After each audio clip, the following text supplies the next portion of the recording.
actually coming out. We're out of Afghanistan. We're coming out of Iraq and Syria again.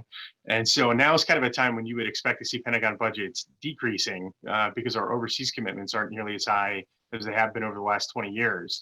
But what we're seeing right now is we're on the cusp of actually having one of the largest Pentagon budgets in history that is being debated on the floor on Capitol Hill today. And there is a lot of talk about China, and China is the big focus of the Pentagon budget, this year's Pentagon budget. And there's some issues with that, because that's we call that threat inflation in my little activist world here. It's where the press drums up that threat in order to goose higher Pentagon budgets out of Congress. And so you got to make everybody afraid of something, because that's when you look at the numbers from the primary, the local white media gives the impression that it was a blowout for Duggan, right? But when you look at the actual numbers, Duggan got about 50,000 votes.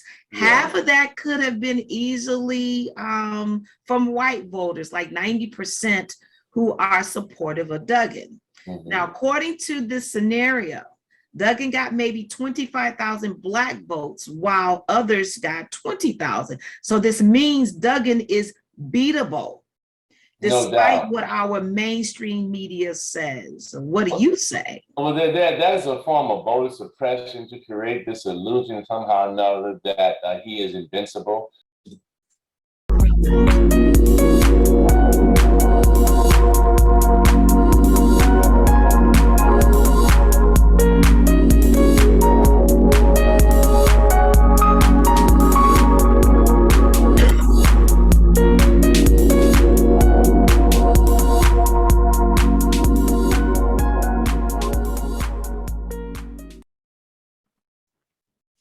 Well, hello, everyone. Welcome to another awesome week with Urban Interests. I am your host, Angela Matthews.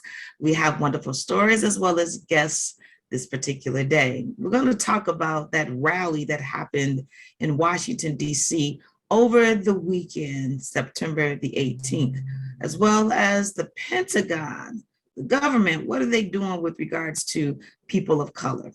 And then we're going to talk regarding what's happening with the Detroit mayor's race. Also within one of our stories, deportation of Haitian immigrants. All of this is coming up on Urban Interests, so you stay put and stay connected. We will be right back. Movies, documentaries, TV shows, local, national, and world news, history and culture. No one tells your story better than UIN, because we are you. With us, you can become more than a consumer. You become a keeper of the culture. Go to uintv.net. Pick a channel to support and subscribe today. Do it now. Can I ask you a question? Why'd you get vaccinated? I'd like to go to these school dances and spring break to have fun. I want to be in person for college next semester. I want to get out of this pandemic. I wanted to protect the people around me. Why did you get vaccinated? Because I'm really looking forward to hanging out with my friends. I just want to go to a show, dance around, not have to worry about anything, feel like I'm free again. So we can not miss out on the best years of our life. Hey, I'm Jay of Jay Bird's Rotisserie and Grill. Invite you guys to come out to a pleasant atmosphere. Anyone that met Detroit metro area, young professionals, we offer rotisserie chicken, grilled turkey chops, grilled salmon, grilled lamb chops, grilled steaks, and many other items. Jay Bird's is open Wednesday through Sunday, 3 to 8 for dinner. We have plenty of parking. We also rent out the space for private events like birthday parties. And here at Jay Bird's, we have plenty of space. We have 100-seat seating capacity. If it's doing regular business hours, we can make accommodations for your large parties. We have a nice, spacious, and clean restaurant and a quiet atmosphere, comfortable atmosphere. You will enjoy it. So Jay Bird's is located at 24480 West 10 Mile, just west of Telegraph. We're easy accessible. We have plenty of parking. So come in and try us out. Come in and try one of our tasty menu items and get you a specialty cocktail. I bought a Groupon coupon. I said, let me go see what's happening at Jaybird. So come on down, folk. All right, everyone, let's get into our story for today. So the rally that was held in Washington, D.C. over the weekend, September the 18th, was much ado about nothing. A small group of protesters gathered in the nation's capital on Saturday to support those facing legal trouble for their actions on January the 6th. Security was on high alert given what happened earlier this year, but observers warn not to take a right turn out as a sign that white extremists is on decline. So they were saying, hey, they were afraid to come out. They were danged if they do, and they were damned if they didn't, especially in the light of former President Donald Trump calling the rally a setup. But the question is, who organized the rally? So why was it a setup if it was for the supporters who were truly trying to support those who were facing charges for the January 6th insurrection? You know, it doesn't make sense. So we'll continue to move on with our next story. The Biden administration says it would deport some 15,000 Haitians migrants who have sought refuge under a bridge in Del Rio, Texas. This is how the situation looked along the border over the weekend. This morning, a 24/7 mission on the Texas border. A group of migrants, most from Haiti, spilling onto the shoreline beneath a border bridge. Thousands of men, women, and children waiting days in triple-digit heat for their chance to claim asylum. Late Saturday, Border Patrol, National Guard, and Texas state troopers descending on the scene to try and slow down the surge. We need the administration to call this what it is. This is a crisis. The Department of Homeland Security sending 400 additional Border Patrol agents and resuming deportation flights to Haiti within the next 48 hours, adding our borders are not open and people should not make the dangerous journey. Yet so many already have. DHS saying till recently, thousands lived in South America. This Haitian man sharing he paid 5,000 pesos for help reaching the Texas border. Across the river, the city of Del Rio already struggling. The bridge closure cutting off millions in cross-border business. We're just a little town. We're not equipped to humanitarianly take care of these people. Authorities say some migrants will be taken to U.S. processing centers, ones where staff aren't already overwhelmed. Others flown back to Haiti, where the island nation is still reeling from a 7.2 magnitude earthquake barely a month ago. Until then, a real-time test for U.S. authorities after the White House dismantled policies from the Trump administration that required asylum seekers to remain in Mexico while waiting for their day in court. My goodness, I cannot imagine trying to go to a place where there is freedom and security as well as some type of provisions and protection. So we'll keep those people in our prayers. It is reported that many of the migrants did not come from Haiti, but have been living in South America for years. And I do believe you've heard that in that particular report. So listen, we're going to take just a quick break, and then we're going to come back and we want to talk about the Pentagon, government, and people of color. So just stay put. We will be right back. I couldn't breathe at all. There was lots of talk about putting me on a ventilator. I thought I was gonna die. I was 39 weeks pregnant and had a scheduled C-section. During that time, I got COVID and was hospitalized for a month. I had a blood clot in my lungs. It caused me to go into right-sided heart failure. I was really scared. I was worried that he was gonna grow up without a mom. Get your vaccine. I don't want this to happen to anybody else.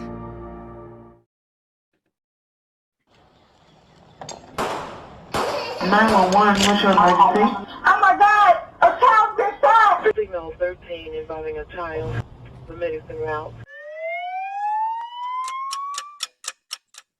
It is time. Time to put the guns down.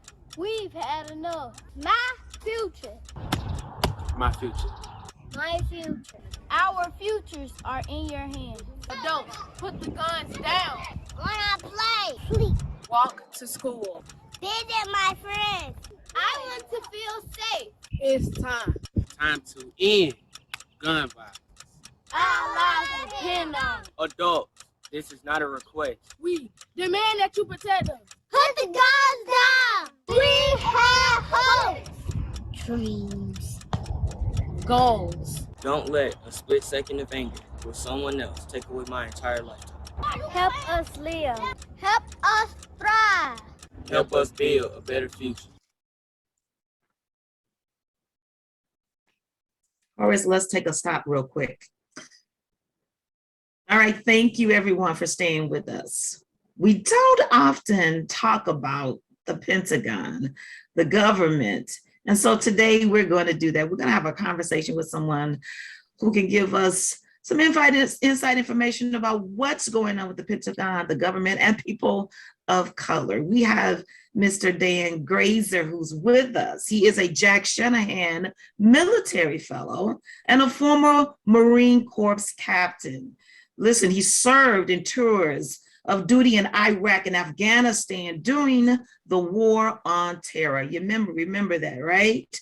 Which president was that under? We'll talk about that in a minute. His various assignments in uniform included tours with the 2nd Tank Battalion in Camp Lejeune, North Carolina, and 1st Tank Battalion in 29 Palms, California.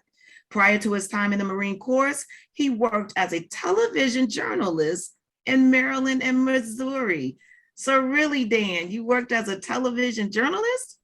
I did, yeah. That was my striving ambition when I was a young fella. I wanted to eventually be a network news anchor, and but then the war kind of intervened, and I decided it was my responsibility to serve our country. All right, I was just going to ask you, how did you even, go into service? But however, you said that you thought that it was your duty to serve our country. So let's explain what the National Defense Authorization Act, they call it the NDAA, is, and the roles of the Pentagon and Congress. I don't know if there's much talk about this. I know in keeping our ears to the grindstone in the news, we're not hearing about this. Right. Well, and there's a couple of reasons for it. Like one, the Pentagon budget process is kind of a long, multi-step and very involved process. So it's not something that makes for really good television or anything like that. And so it does get largely ignored in the mainstream press. It's a big deal in my world in DC, but yeah, it's difficult sometimes to get traction with the public when discussing matters like this. Okay, now part of a large chunk of the government's budget is the military, correct? Correct. Yeah, it's certainly one of the largest single expenditures, at least as far as the discretionary spending goes. And right now we're debating just a Pentagon budget of about $740 or so billion for fiscal year 2020. And that's just for the Pentagon, because this is something that I think a lot of people don't really understand. It's that when you talk about the Pentagon budget, you're talking about just one aspect of defense spending in the United States, because in order to kind of make it seem like we're not spending as much money on the military as we really are, a lot of defense related spending is spread out in other departments. So there's a good chunk of military spending for nuclear weapons that is spent by the Department of Energy. The Department of Veterans Affairs is definitely national security related spending, but that's in its own separate budget. And then there's also a lot of defense related spending in the Department of Homeland Security's budget. And so when you really factor all of that in, we don't have an exact figure yet because the process is still ongoing. But when you factor all of that in, we spend more than $1 trillion a year on national security. Oh, wow. So Dan, is that necessary? Well, I argue that it isn't.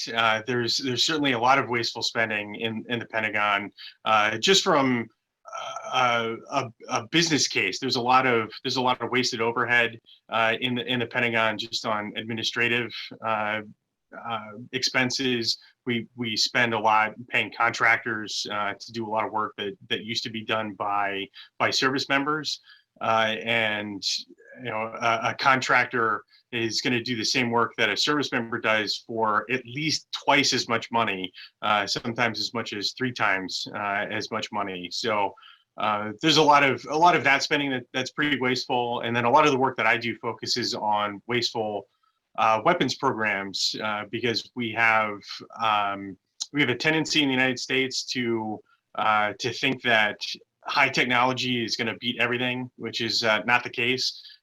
Most of the time on the battlefield, the soldiers, the troops, they want the simplest tool possible to accomplish the intended task, but we go far beyond that in most of our weapon systems. So when we're talking about like fighter planes like the F-35 or Navy ships like the Littoral Combat Ship and other programs like that, you see defense contractors trying to load them with as much technology as they possibly can, because that increases the cost and increases their profits. But the results for the troops on the ground is that they have this overly complicated piece of equipment that requires a lot of time to train to operate.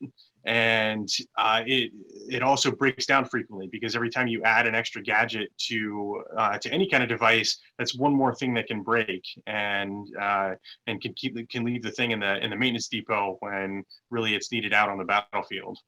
Wow. So what is the issue with Congress and this National Defense Authorization Act with regards to 2022? What's going on with that? So the Pentagon budget process is, like I said, it's a multi-stage process. So the Armed Services Committees in both the Senate and the House, they debate their version of the Pentagon budget in the National Defense Authorization Act. And so that sets kind of priorities and programs for the Department of Defense. Like, it's where the Armed Services Committees will talk about the number of aircraft that need to be purchased for the Air Force, for example, and so they'll draw up a budget request based on their debates that they have in those 2 committees. And so that's where we are in this process right now. Both the Armed Services Committees have done their work, marking up the president's budget request, and now it's being debated by the full House.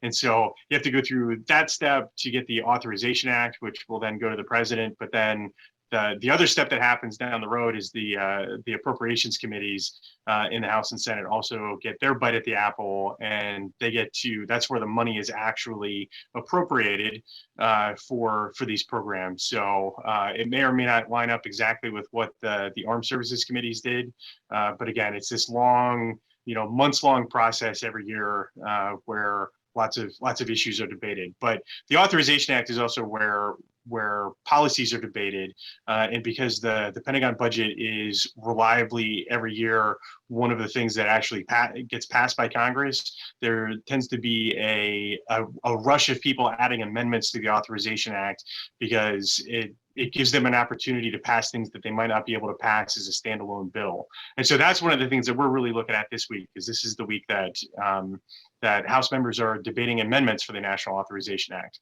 It's where a lot of interesting policies actually take place.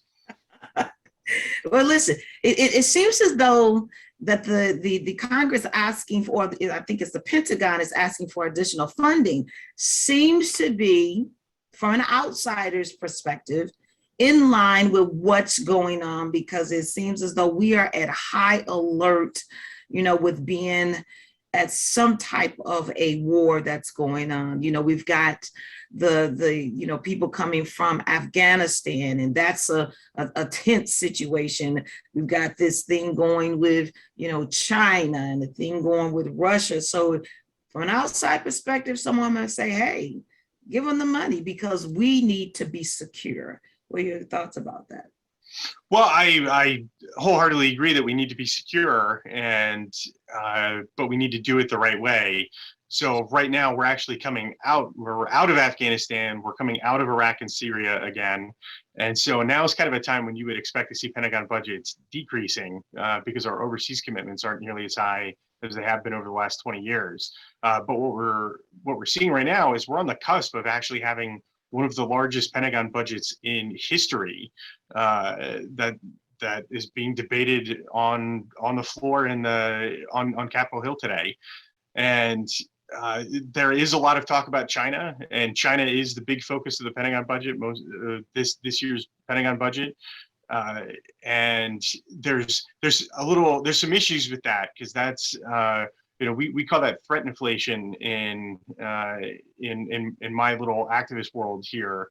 It's where the press drums up that threat in order to goose higher Pentagon budgets out of Congress. And so you got to make everybody afraid of something, because that's the way that you can sell the idea of buying 85 F-35s and buying new aircraft carriers and new submarines and all of those kind of things. But while there's a lot of talk, we haven't actually had any serious military incidences against China for more than 20 years now.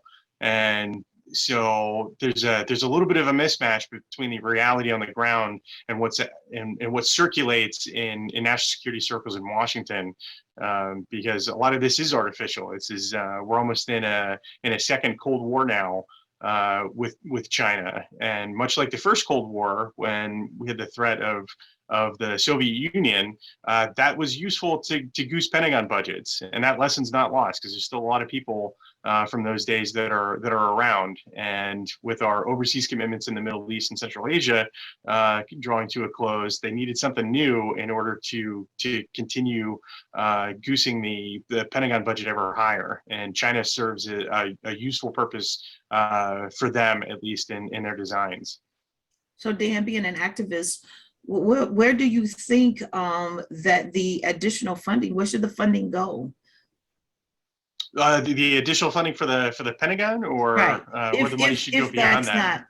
If there's the money that they're asking for, that particular portion, and it's said, hey, it's not really needed. Look, we're coming out of Afghanistan, and some other places are decreasing within, I guess, that war tactic.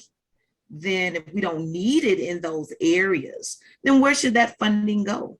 Well, I think that there's a lot of priorities here in the United States that have been kind of ignored over the last 20 years, and so I think it's time to start bringing some of that money. We need to take our peace dividend now that the war on terror is drawn to a close. I think it's time that we take our peace dividend and we spend more of that money on the American people, or at least let the American people keep more of their money instead of sending it overseas the way that we have been for the past 2 decades. Okay, so now Congress created an issue. What do you think they should be doing about it? I'm sorry, create an issue as far as this particular, amendments to the National Authorization Act for more money, for whatever it is that they're asking for and debating right now. Seems as though Congress has created this issue. So what do you believe that they should do about it? Well, as far as the amendment process goes with the NDAA, there are a number of useful amendments that we're watching right now. There's one by Representative Lee, Representative Pocan, that would cut the Pentagon top line by 10%. I think that would be useful, because that would help instill some discipline within the services, because when money flows relatively freely the way it has over the last 20 years, it creates this sense that the sky's the limit. And so there's a lot of very poor decisions, a lot of poor technological decisions, and you start seeing the services shooting for the technological moon and buying the most complicated thing they possibly can. Whereas if the budgets were more restrained, they would have to make some of those tough decisions and pursue less complicated technology, which has the added benefit of not only is it less complicated, but it's less expensive and ultimately more effective for the troops in the battlefield. Okay, so Dan, you are saying that we are up to par, up to date with the technology that we need to secure our borders, to secure the American people. And so the additional funding that would be, I guess, spent, and I'm paraphrasing, on additional technology, we just don't need to do it because we have exactly what we need. Well, there's always room for improvement, but it's important to be very pragmatic about the kind of technology that we pursue, because sometimes this high technology creates vulnerabilities. Like when we start attaching everything to the network, when everything, they talk about the Internet of Things. Whenever you do that, you create a new attack surface for a potential adversary, because everybody's been hacked by this point at some level in their lives. And that's like not even remotely close to the adversarial kind of conflict that you would have in wartime, when somebody's survival depends on disrupting your systems. The last thing that you want to do is to give them a bunch of opportunities to do that. And so I tend to favor more analog systems, which are a lot simpler to operate generally. So they're more effective on the battlefield, but they also don't have that means of defeat, that penetration vulnerability to cyber attack that a lot of the new technology that we're buying now presents. Wow. So I've always wanted to ask this question. So, and I'm just asking it from just a personal standpoint, off script a little bit, but I want to ask the question. You mentioned the Internet of Things, the IoT, and seems as though we're just moving in that direction, that everything is going to be connected to some type of mainframe computer. And so you're saying, hey, we shouldn't be going in that direction, because we are setting ourselves up to be some easier targets for cyber threats, hacking, and all of those sorts of things. Militarily, yes, definitely. There's plenty of debates to be had about our domestic, like utilities infrastructure. We saw that with the hacking earlier this year that disrupted the fuel or the flow of gasoline. So you can see how as a society we can be vulnerable like that. But definitely in matters military, when we're talking about weapons, we're talking about communications, things like that in the military. Yeah, I think it's very important for us to be extremely pragmatic when we decide what to attach to the network, because the last thing that you want is for a squad of Marines to be out someplace where their lives depend on some very delicate network connection, and then you can have the enemy with basically a few keystrokes could disrupt that and leave those Marines high and dry. We need to have more robust kind of analog traditional communication networks, and because lives depend on it. I've seen this personally. The very last exercise that I did in the Marine Corps back in 2015, we were told by the commanding general that he was going to shut down our communications network just to make sure that we had the ability to seamlessly transition to our secondary and tertiary comms.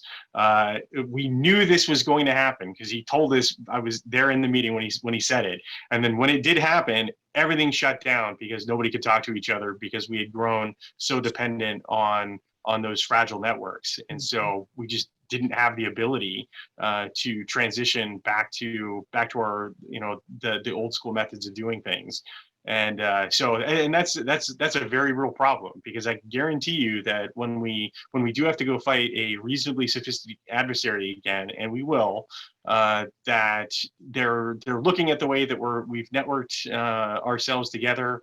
I'm willing to bet that they already have the means to disrupt those networks, and so the military will potentially find itself in a really bad position when it just simply can't talk to units can't talk to each other. Natural capabilities and instincts will never be outwitted. You know, the Right. signs that you give. And I'll allude to this just a little bit, and then of course I'll wrap up. It was just like the January 6th insurrection that happened. There were signs that you know, those people who were in the insurrection, they were giving each other. And there were signs that they could understand. And of course, we all know it's written in black and white that some of those persons were law enforcement persons and people who have served in the armed service, you know, from back in a time where they had to depend on communicating and some form of sign code or something in order for them to understand the command and what they are to do. So I'm in agreement with you is that we should not lose our natural instincts and abilities that we have, because we just never know when they're going to come back into use. Right. Yeah, that's exactly right. Yeah, it's always better to rely on implicit communication than explicit communication, because it's a lot harder to disrupt that implicit communication that you've developed after working together for a long time. Okay, so listen, Dan, my final question to you is that if someone, the average citizens, they want accountability from their representatives on this issue, give them some advice as to what they could do or what they should do. Sure. Well, if they're looking for more information, they can always look at our website. It's we're the Project on Government Oversight. Website is pogo.org.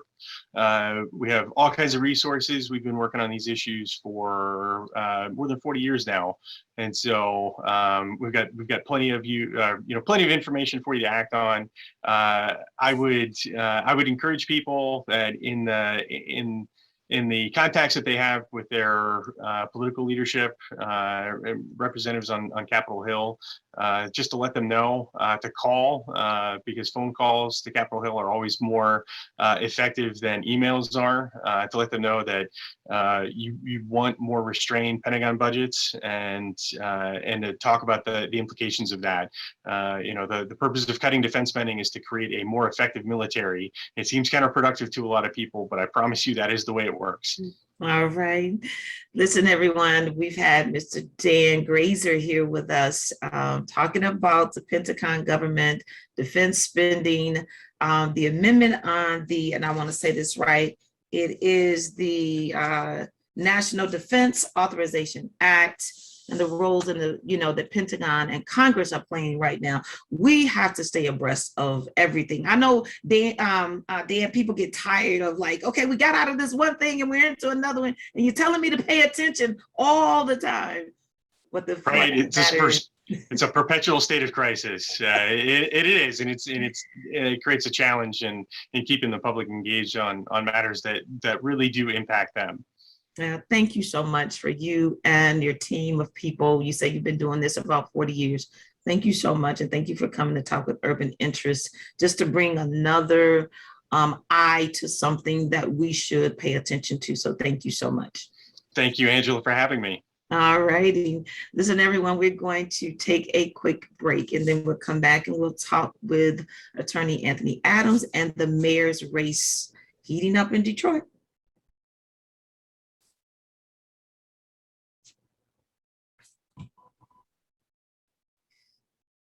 Okay, everyone, the mayor's race for Detroit is definitely heating up.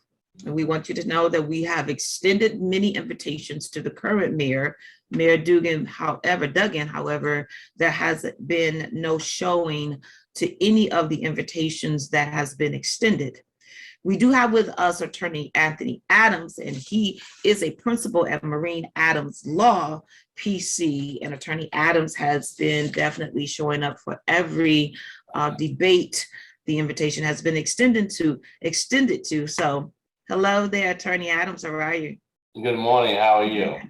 I am good. Listen, you had a great turnout at the town hall debate last Thursday. Yeah, very spirited, I might add. So what are your thoughts? Yes, it was spirited. I mean, all candidates, and it was great to have the questions posed to you, or posed to those who are running in the mayor's race, and to ask those, very critical questions that the community is concerned about or that they have. So what are your thoughts all of the invitations have been extended, but there's no show. So well, I mean, it's expected. When you have a record like his, you really don't want to be critically examined. But I will continue to critically examine his record as well as offer creative solutions on how we can address the issues impacting the people in the city of Detroit. The people need to understand that what they're getting is not what they deserve, and there is a pathway towards creating a city that works for everyone. And so we continue to speak our message to bread and butter issues, how we can help stabilize you in your neighborhood, how we can stop the outflow of Detroiters, how we can help Black businesses, how we can deal with the issue of over-assessments, how we can address the issues of crime. All these things need to be debated so that we can come up with a great plan so that people can see there is a real option for how we move our city forward. all right, so let's talk about this. When you look at the numbers from the primary, the local white media gives the impression that it was a blowout for Duggan, right? But when you look at the actual numbers, Duggan got about 50,000 votes. Half of that could have been easily from white voters, like 90% who are supportive of Duggan.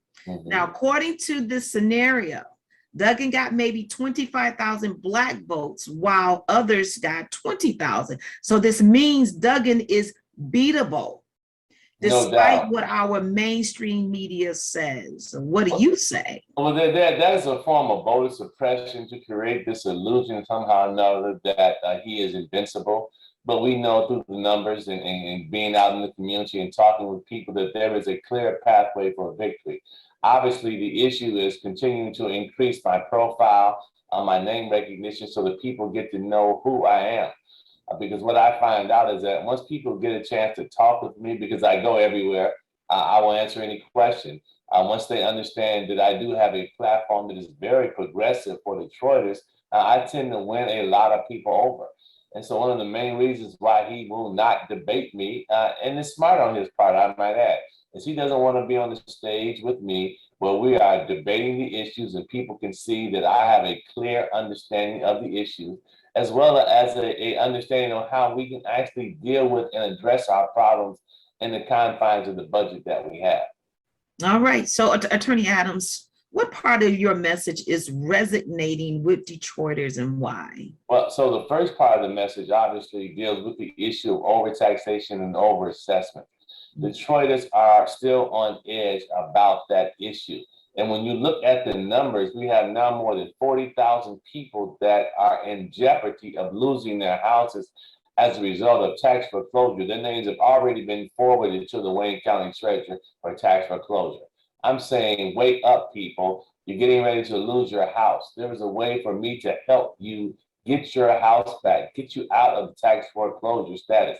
That message is resonating. In addition to the issue of the overassessment and how there's a pathway for me to give you your compensation, to really give you your reparations for the overassessment that were done, in most cases, for taxes that people should not have been paying anyway because they qualify for some type of exemption or the properties were overassessed and things of that nature. Also, what's resonating is the issue of how we address crime. When I continue to talk about my Get Your Shit Together Day, the day of general amnesty, where we bring people into the community, we have our judges, we have our prosecutors, we have our social workers, we have our gang intervention specialists, we have our job creation strategy people. That message is resonating with a lot of people because they're saying, man, you're actually gonna give me a chance to get my stuff together.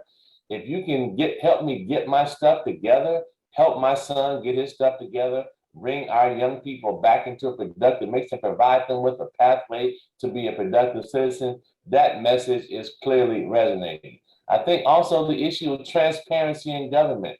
There's a lot of secrecy that goes on. And then with the Zoom government that we have, everything is on Zoom. You can't have a public meeting.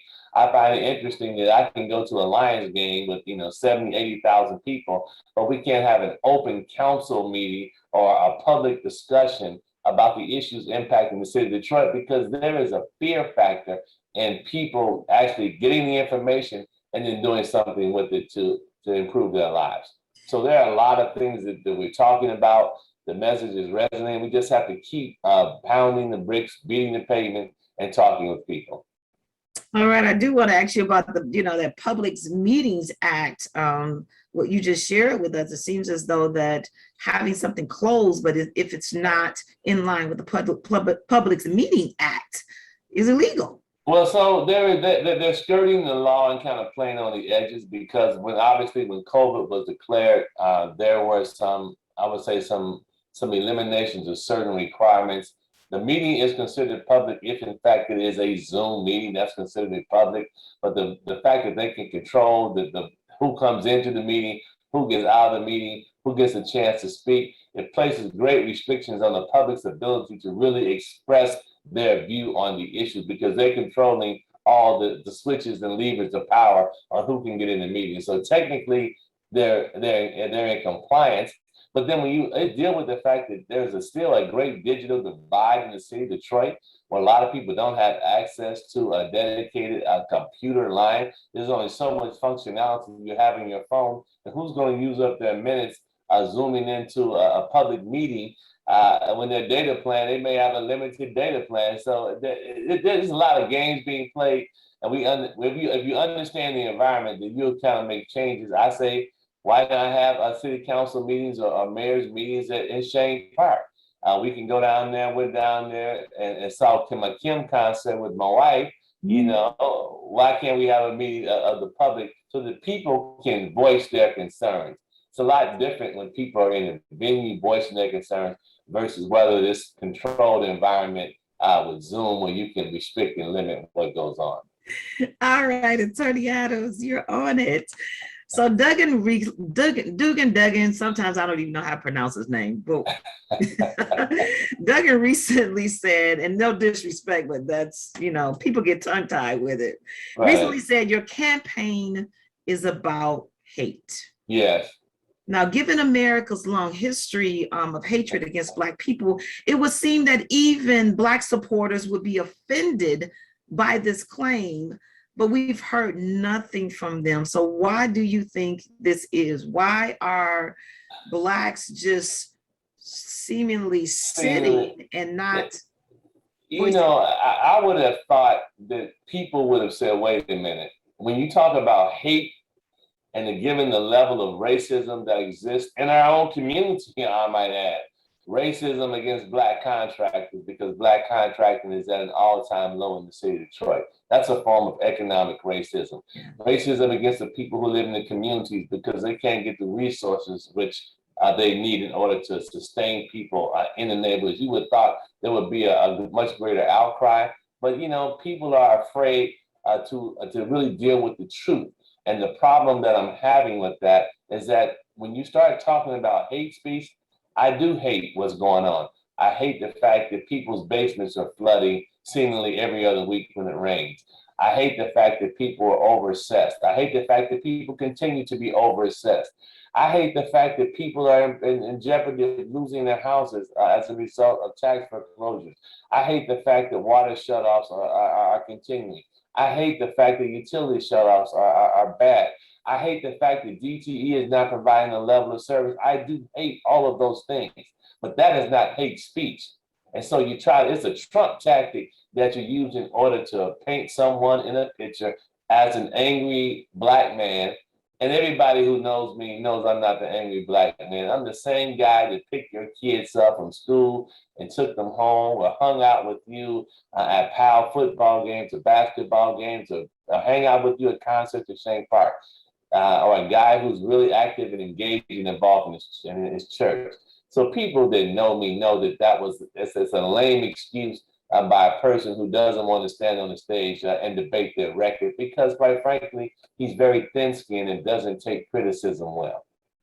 I was going to ask you, Attorney Adams, that the last two elections, he debated his opponents, but he will not step on a stage with you. And if people are looking at this, they should see that there's something wrong with this. Why won't he, debate this intelligent, astute, person who's running for the same office unless he thinks he's got it really, really locked in the bag. And if that is the thought, then people should be offended that he would take advantage of their vote and not even ask them for it, just assuming that he has it. So well, that's, the people in the city have to speak up about that. And they've got to analyze that based on what you just said.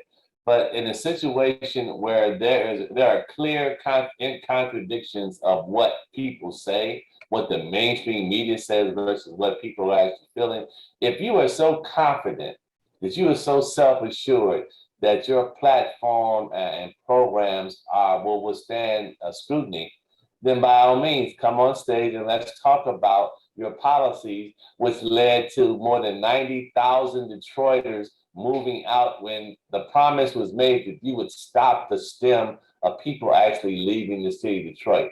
And then we see these articles where people are talking about, man, it's nice to live in East Point and Harper Woods. And I have nothing against those communities, but if our people are moving to those communities because they perceive that there is a better life, then the question is, why are we not adjusting our policies to ensure that we keep people here in the city of Detroit?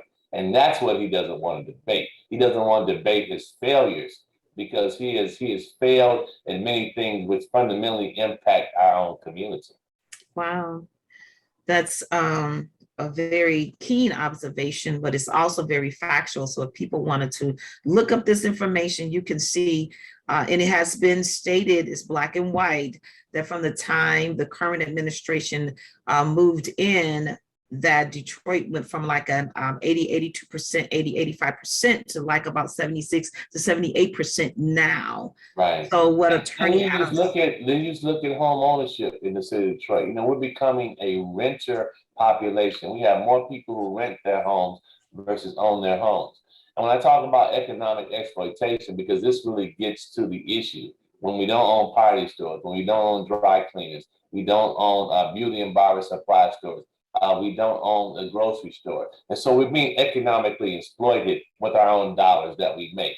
But the only thing we can control against economic exploitation are our tax dollars that flow through our coffers. And by not having Blacks that are contracting with the city at levels that they should, less than 5% is not an acceptable level. And if you look at the fact that we've contracted out maybe more than $3 billion worth of services and goods over the last 8 years, but we've only gotten 5% of that. These are our tax dollars. That clearly we can change that by changing who's sitting in the mayor's office. All right. Now you mentioned that you've been out in the community, you've been talking to people, you've been holding rallies, in various locations around the city. Talk a little bit about that. Well, those rallies are important because it gives me a chance to obviously meet more and new people out there, really listen to what people have to say. Because the main thing about being a mayor is really understanding what people's issues and concerns are.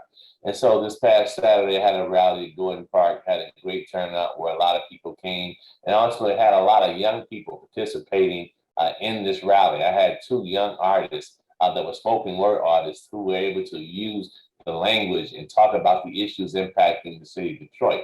This is what I'm trying to do. I'm trying to expose people to different forms of thought, as well as bring new people into the mix. It was a great rally. We talked about a lot of issues impacting our neighborhoods and how we can come up with a solution for our problems. And so we're going to continue to do that. We got a lot of stuff scheduled for this week to be out in the field. We stay in the streets all day long, every day. Got a great millennial event coming up September the 29th. We got a busy schedule, but we got to be busy because if we're going to win, we got to keep the pedal to the metal.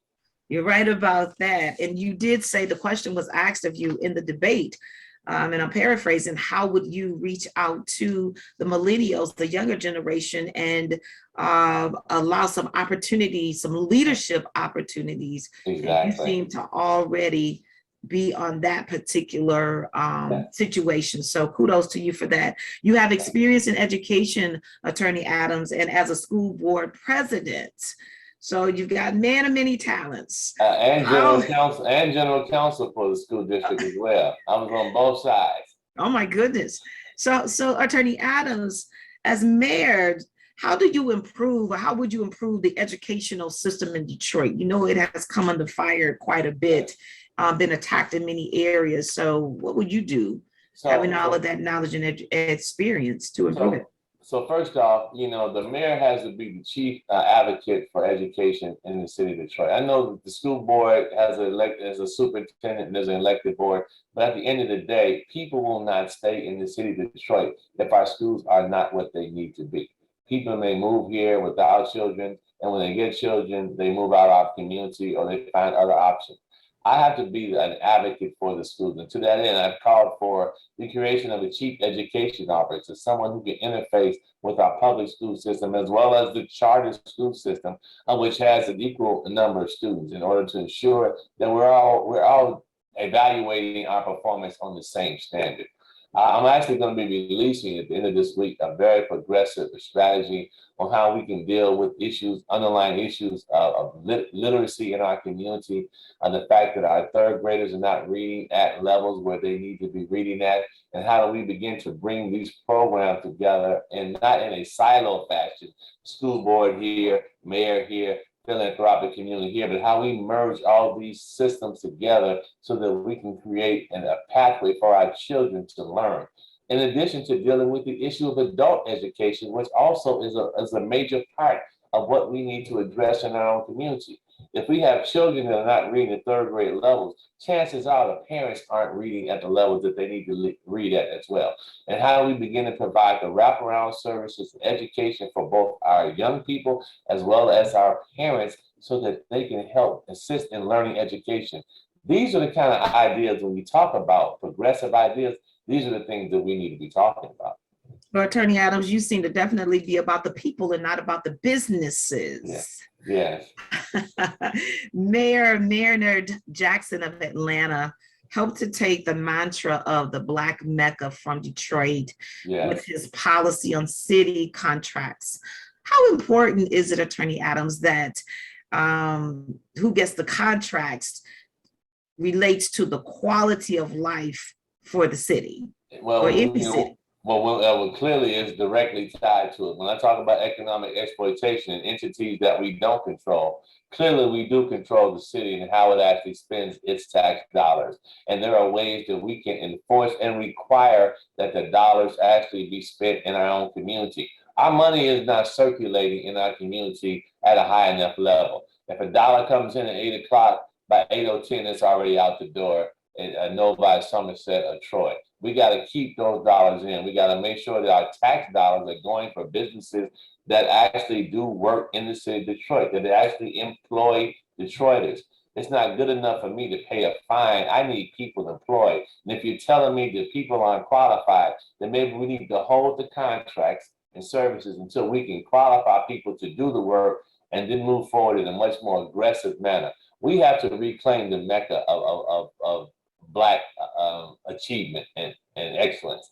And I think it's very, very doable. This is not to suggest that we don't want other people in our community, because clearly we enjoy a diversity of life in our city. But at the end of the day,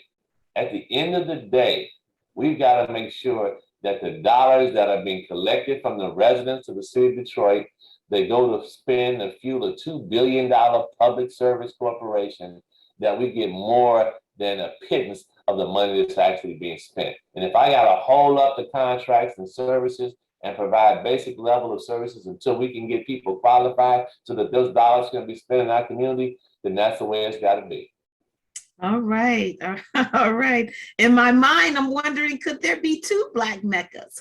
Could it be a Black Mecca of the South and a Black Mecca of the North? Why does it have to be one? I'm just, It probably doesn't be, but we have a history of excellence in our community. We have a community that led the way in terms of BE top 100 businesses. Here's where the Motown sound flourished, where you had the largest African American Museum of History until they built the Smithsonian African American Museum in Washington, D.C. We have a history of excellence, and we've got to remember that. We have a car culture that we need to embrace and understand how we move people off the speeding and move them into a facility. How do we create the belief in Black excellence in our own community so that the people understand that we come from greatness? And this is not to denigrate anybody else, but I'm talking to the people who need to be talked to, who need the help, who need to understand that I have an ear to listen to what they have to say so that we can move our community forward, that people have a city that works for them. And this is why he doesn't want to debate me, because I'm talking about issues that people can relate to. Attorney Adams, I do believe this question came up in some portion of the town hall debate that just happened. Candidates or elected officials get into positions, their platforms sound very great, the people buy into it with regarding to having a heart for the people, I'm paraphrasing, and saying, hey, it's about people and community. And when they get into these offices, these high profile offices, powerful positions, the platform seemingly dissipates over time, and then thus disingenuous actions and behaviors take front. And then we have situations like people moving out of Detroit, businesses suffering, residents not getting, the monies that they need with regards to water floods and things of that nature. Monies are diverted, monies you don't know where the money is, $600,000, and then overtaxation, so on and so forth. How will you, Attorney Adams, running for this mayor's position, make sure that integrity and genuine business that impacts the residents and community in a positive manner stays with you through your term? Well, I think first and foremost, I have to be out in the community all day, every day. Because, the mayor has a lot of people that work for him and take direction and things of that nature, but I have to stay connected to the people, grounded with the people who need the work and who need the services. And so people who know my background understand that I have a compassion for people. Whether you look at my volunteer work at my church, where I've headed up our social justice ministry, where we provided housing and cars and food and things of that nature, my background is always about public service. In addition, I'm connected with people who are true warriors in our community, whether we're talking about Michigan welfare rights, affordable water, housing advocates, things of that nature. These are people who I talk to all the time, and I'm connected with them, and they're clearly going to keep me grounded in understanding that this is what I also need to be about. Because we need to shift our attention to focus from what happens downtown, and we need to shift our attention to focus to what needs to happen in our community, what needs to happen for the people who actually live in our community. And so my background tells you that I'm grounded, but my background also tells you that I'm a man of integrity, and because it's been demonstrated over time. Having worked in an administration that was accused of being corrupt, I was never implicated in anything because my integrity stood the test of time and continues to stand the test of time for what I do in this community. So all you can do is judge me by my past and look at my passion for the people who live in our city. So how would you, Attorney Adams, because you have a very aggressive platform that is definitely geared towards a righteous stance with the residents and the community. How are you going to blend the trust with businesses that becoming mayor, that it won't be a detriment to them, and then those businesses move out of Detroit, but that they stay and that they really, join with you in order to make things better for the citizens of Detroit? Because you don't want the businesses to move out, because that's revenue for the city of Detroit. But some may say, whoa, you're a little bit aggressive with the changes that you want to implement and the things you want to do. So we're going to jet out of here and go someplace else. And the things that I'm talking about are things that actually help to strengthen the fabric of the community and the neighborhoods. We cannot have a city that is a donut where we have all the resources flowing into a 7.5 square mile area and our communities are left to flounder. That's not strengthening the base in the city of Detroit. And it's up to me to communicate to them. So the strategic importance of my message, which is we have to have strong neighborhoods. We need to have people who are healthy in the city of Detroit who are healed, who have pathways to become employed in their businesses. They need a strong workforce. They need people who are available to assist them in doing what they need to do as a part of their strategic vision. And so what I'm talking about is not antithetical to where they need to go with their businesses. And also I tell people all the time that we need to understand that we don't need to sell ourselves short. People are not going to leave out, and businesses aren't going to leave because Anthony Adams is the mayor of the city of Detroit. The people came to Detroit because Detroit represents a strategic place in their business platform. That you look at a city that sits on the international border, that has a huge infrastructure, that has access to unlimited fresh water, that has more than 70% of the nation's population within a 4-hour drive or a flight of itself. We have a strategic significance here. We need to never underestimate that and why people actually locate in the city of Detroit. If you're telling me that the Renaissance and resurgence all occurred because of one man, I'm going to tell you that you're crazy and that it's not all about that. It's really about the importance of the city of Detroit, and we need to not dismiss that. All right. So what message, as we bring our great conversation to a close, that you would give to our young people that your opponent cannot and has not? My message is that there is a place in my administration for young people to flourish and learn and grow. We've done a very poor job, I think, in the city of Detroit of preparing our next generation for leadership. And now it's time to break that mold, to bring them into the process, to provide them with the opportunity to lead and to work and to learn. These are very complex systems, which does require you to have some level of experience. And I'm open to providing our young people with those opportunities, whether they want to work in government or whether they want to work with government. There is a place in my administration for you to bring your skills and talents. Because our young people are always telling me that they're trying to figure out how they can get multiple streams of income. You know, old folks like me, you know, we get your job and you work. These young folks now, they got a job, they got a internet platform, they got a podcast, and they got a side business. So they're looking at multiple ways of having multiple streams of income. And I've got to make this a city that's inviting for our young people to have their multiple streams of income. All right, listen, everyone, we have been with attorney Anthony Adams. He is running on the November ballot for the mayor for the city of Detroit. And tell them how they can get in touch with you, Attorney Adams. They can reach me through my website at www.anthonyadams4mayor.com. I have Instagram, AA for Mayor, Instagram, Twitter. I think I'll have TikTok up soon. You know, I'm learning all these different platforms, and my phone number is 313-688-3231, I believe it is, but don't hold me to that because I never call my own number. They always call me. And our headquarters is located at 19512 Livernois on the Avenue of Fashion between Outer Drive and 8 Mount, right across from Noni's Grill. So we're there working. If you want to come in and volunteer, we're phone banking, we're canvassing neighborhoods, we're handling events and a lot of registrations and things of that nature. Come join us. All right.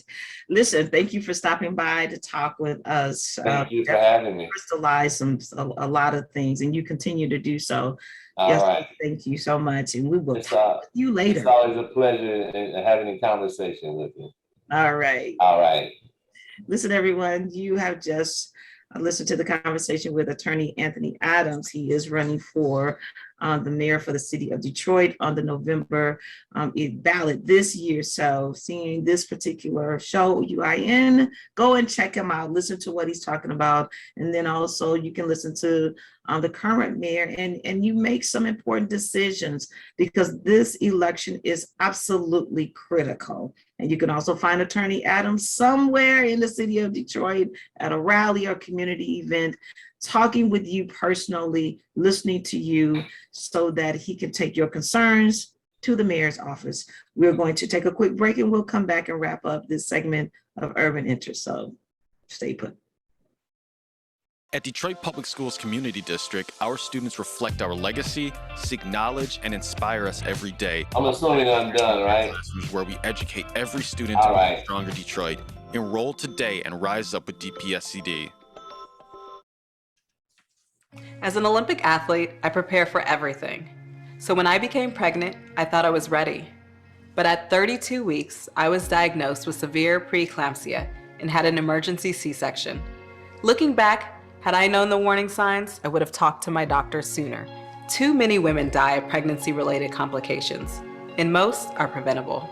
If you or someone you know is pregnant or recently had a baby, learn the warning signs. It could help save her life. Hear her.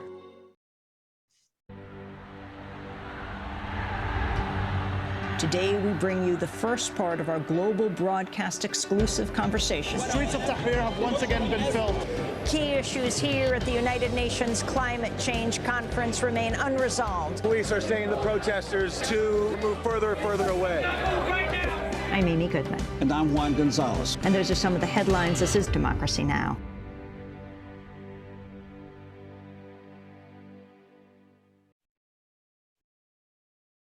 Thank you, everyone, for being with Urban Interests. It's been a great day. We talked about that much-to-do rally about nothing that happened over this weekend. Very, very low turnouts, maybe 400 to 500 people that showed up.